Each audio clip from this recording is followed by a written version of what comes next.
नमस्ते। आज मैं पीसीओडी के बारे में आईवीएफ के दौरान क्या किया जाता है उस बारे में बताऊंगी।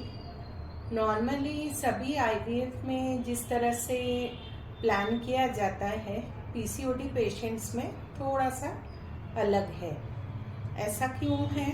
ऐसा इसलिए है क्योंकि एक कंडीशन है जिसको हम बोलते हैं हाइपर स्टिमुलेशन। हाइपर स्टिमुलेशन का मतलब होता है जिस समय हम इंजेक्शंस लगाते हैं अंडे बनाने के लिए पीसीओडी पेशेंट में, उस समय कई बार साइड इफेक्ट के तौर पर ओवरीज बहुत बड़े बड़े हो जाते हैं और दोनों ओवरी में बहुत सारे अंडे बन जाते हैं।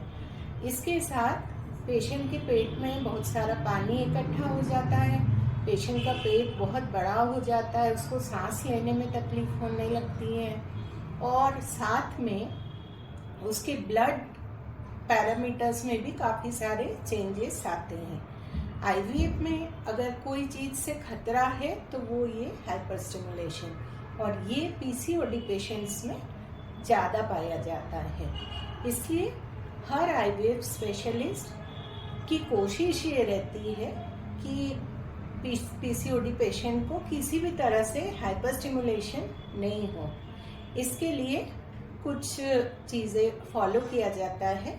एक तो एक एंटागोनिस्ट साइकिल लिया जाता है और सेकेंडली जो ट्रिगर लगाते हैं उसको एगोनिस्ट ट्रिगर दिया जाता है। एगोनिस्ट ट्रिगर से हाइपर स्टिमुलेशन के चांसेस बिल्कुल नहीं के बराबर हो जाता है, पर गलती से अगर एचसीजी ट्रिगर कभी दे दिया गया तो इन मरीजों में खतरा हो सकता है।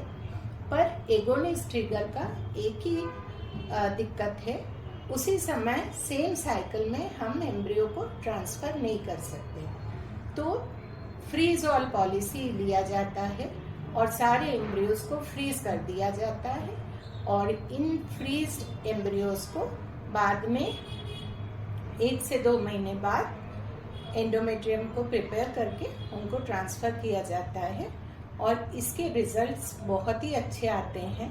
इसलिए पीसीओडी आईवीएफ थोड़ा सा नॉर्मल कोई और पेशेंट का आईवीएफ उससे थोड़ा सा अलग है। Thank you.